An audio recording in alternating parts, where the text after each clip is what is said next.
Have you ever spent years chasing a ghost, convinced that somewhere in the noise of life you'd hear the voice you lost, or catch a flash of the eyes you once saw every morning? Some folks say hope is a blessing, but when you're living it day after day, it can feel like a curse that just won't quit. 9 years. That's how long Ethan Thorne spent looking for his daughter, combing through every shadow in Boston, searching faces in crowds, burning through hope and heartbreak in equal measure. And then, on a gray afternoon with the wind hustling through the empty streets, just as he was about to surrender to the idea that some wounds never heal, he caught a pair of eyes in a corner market that stopped him cold emerald green, wide and afraid, and so heartbreakingly familiar it made his chest seize up like he'd been punched by the past itself. Picture this: Boston, late autumn, that sharp air that cuts right through a man, the sun losing its battle against the coming winter. The farmer's market was folding up, vendors snapping down the canopies, packing boxes, but one stand stayed, Opina gruff woman, Martha, her hair pulled back tight, barking orders at a thin, shivering girl, maybe 10 years old. "Harper, take this basket down to Mr. Miller's, and don't dawdle." The girl nodded, hair in her face, too big a coat, drowning her small frame. She staggered off with the basket, fighting the wind, walking like every step was a calculation of risk and punishment, not just distance. Now fate, it's got a sense of irony. Harper tripped on a crack. Groceries spilled, carrots, tomatoes, a bright red apple rolled away and came to rest next to the tire of a shiny black Escalade, just easing down the road. Brakes screeched, slicing through the stillness, and the driver stepped out, a tall, broad man in a gray suit, a face lined with battles lost and won. "Ethan." He crouched, calm, helping her pick up the vegetables, not saying much, just working beside her until their hands touched over a tomato. Then he saw it face, the eyes, the sadness, the fear he'd known in his own child. For a second, the world just held its breath. Before he could ask a thing, Martha came barreling over, her voice like ice. She yanked Harper up and away, ignoring Ethan's plea. "Wait, what's her name?" dragging the girl off as she shot him a wary, wounded glance. The moment passed, but Ethan's world tilted. He stood in that empty street, haunted. Could it be her? Or was hope playing another dirty trick? It was 9 years ago, almost to the day, when Ethan's life was torn apart. His wife, Lauren, was driving home in the rain, their baby Harper asleep in the back seat, clutching a little bear. Out of nowhere, a battered pickup slammed into them, no warning. No brakes, metal screaming against metal. The Audi spun, glass shattered, and everything went black. By the time the medics arrived, Lauren was gone. And Harper gone, too. No child in the car seat, just the stuffed bear lying on the floor. No witnesses, no answers, just emptiness. Ethan's world collapsed. The police worked the case hard. The pickup's driver was a ghost, no plates, vanished without a trace. The lead suspect, Caleb Hayes, Ethan's former partner, a man he'd sent to court for fraud, who'd sworn vengeance and disappeared overseas just after the crash. There was nothing to pin on him, and with Harper missing, the trail froze over. Grief hollowed Ethan out. He shut the world away, pouring himself into work, trying to outrun pain that never loosened its grip. And now, after all those years, a little girl with the same eyes, the same fragile shape, and a woman named Martha keeping her close, just a few blocks from where Lauren once lived. If you'd been in his shoes, would you believe in coincidence, or would you chase the ghost all over again? That night, Ethan couldn't sleep, couldn't even pretend. He stared out at the Charles River from his penthouse, feeling both powerful and completely powerless. Eventually, he did what he did best, Doug. Using every tool, every favor owed, he scoured security footage, ran background checks, scrolled through public records. The girl Harper appeared on footage, always with Martha, never at school, never with anyone else. No records in any database for a girl her age named Harper. Red flags everywhere. With desperation turning to a wild, fragile hope, Ethan called the one person he trusted at the FBI Special Agent Sarah Mitchell. They'd worked the Hayes case together, both bearing the scars. He told her everything. Sarah's warning was simple. "Ethan, You've been burned before. Don't let Caleb's ghost keep haunting you. But Ethan couldn't turn away. Not now, not ever. Even if there's just a 1% chance, I'm going all the way. You know what I mean? That kind of hope doesn't quit, no matter how many times life kicks you in the teeth.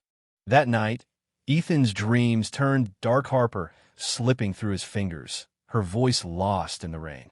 He woke up sweating, more determined than ever. Across the city, Harper's world couldn't have been more different, dingy, cramped. No warmth except the kind that comes from surviving. Martha's house was a run-down cage, the windows streaked with grime, the air heavy with fear and resignation. Harper's days were a blur of chores and cold. Her only respite, the small kindnesses of Pat Miller, the cafe owner who'd sometimes offer a hot cocoa or a warm cookie for sweeping the sidewalk. Harper clung to those scraps of Kinessa paper with Pat's number, tucked away like a secret lifeline. At the market, Harper's slip with the tomatoes brought Martha's wrath, humiliation, punishment, cold wind biting at her as she stood in silence. While Martha took a phone call, Harper's ears pricked up. Caleb's name carried menace, a threat she didn't understand but felt in her bones. Your father's abandoned you, Martha hissed. You've got no one but me. Harper believed it, because children believe what hurts most. Meanwhile, Ethan pieced together every shred of evidence. He remembered the hot cocoa Harper mentioned, tracked her to Pat's cafe, and found more than he bargained for, a drawing Harper had left behind. It was the house by the river, the bridge, the home he'd once shared with Lauren and Harper, rendered in a child's shaky hand. That was proof no coincidence could explain. At the FBI, Sarah Mitchell was one step ahead. She found Martha's record minor crimes, always tied to Caleb's old network. There was footage, too, of Martha and Caleb together years ago. Sarah called Ethan. This is it, Ethan. You were right. Hope surged through him, mingled with dread. But time was running out, and every move was being watched. Ethan made his play, approaching Harper as she walked down a lonely alley with another delivery. He brought her hot chocolate, tried to put her at ease. Why are you looking at me like that? Harper asked, eyes wary. Because I think I've known you for a very long time, Ethan said, planting a question in her mind, a seed of truth she'd carry home. But they weren't alone. Kyle Dawson, one of Caleb's old goons, was watching, snapping photos, sending them straight to Caleb. Suddenly, the game was up. Caleb exploded in anger. He called Martha, "Don't let that girl out of your sight. And if you have to move her, do it now." Martha's world narrowed to panic and obedience. Harper, meanwhile, clung to the hot chocolate, and the questions Ethan's kindness had stirred up. Cold a stranger's touch feel like home? Ethan wasn't leaving anything to chance. He'd slipped a lollipop to Harper, then doubled back to collect it, sending it off for a DNA test. The result, 99.99% match. No more doubt, no more excuses. Harper was his. Sarah confirmed what they'd feared. Caleb was about to move Harper, hand her off for good, vanish into the shadows. Ethan raced to the FBI field office, where he and Sarah mapped out the plan. Caleb's next meet with his Russian smuggling partner, Viktor Petrov, was going down at an abandoned warehouse by the harbor. Martha would be there with Harper. It was now or never. A last twist. Pat Miller called in a panic. Martha's talking about leaving Boston tonight for good. Ethan felt his world shrink to a pinpoint. This was it. No room for hesitation. We move tonight, he told Sarah. Night fell hard over Boston Harbor, the rain lashing down, fog smothering the docks. The FBI team lay in wait, rifles at the ready, Ethan in a bulletproof vest, every nerve on edge. A truck rolled into the warehouse, Caleb and Victor stepping out, Martha dragging Harper close, her face a mask of terror. Ethan saw his daughter, small and shivering, and every ounce of restraint nearly snapped. Sarah's hand on his arm, eyes flashing, wait for the signal. Tension wound tighter and tighter. The deal started, briefcases swapped, money for goods, Harper shoved in a corner. The signal came. Spotlights blazed, agents poured in, chaos, shouting, a gunshot echoing off steel. Victor went down fighting. Caleb lunged for Harper, grabbing her as a shield. You'll never get her. But Ethan moved faster, shielding his daughter with his own body, tackling Caleb to the floor, rage and relief flooding through him as handcuffs snapped shut. Martha collapsed, spent, no fight left in her. The storm inside the warehouse faded, replaced by the patter of rain and the soft sound of Harper crying.